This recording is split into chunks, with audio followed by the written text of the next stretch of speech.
33 botorekin kendu da Euskadiren egunaren ospakizuna, jeltzalen 27 botoak eta EH Bilduren 6 boto. Talde horren beste 15 legebiltzarkideak abstenitu egin dira, euren proposamena ospakizuna abenduaren 3 eramatea baitzen.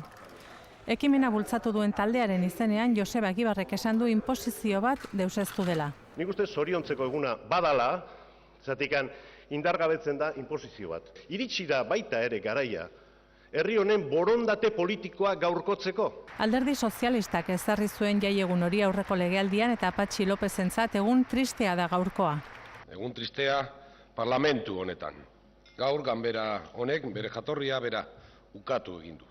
Popularrek estatutuak bere garaian lortutako babes eta adostasun maila azpimarratu dute eta UPyDek banaketa sortzea leporatu die bi talde abertzaleei.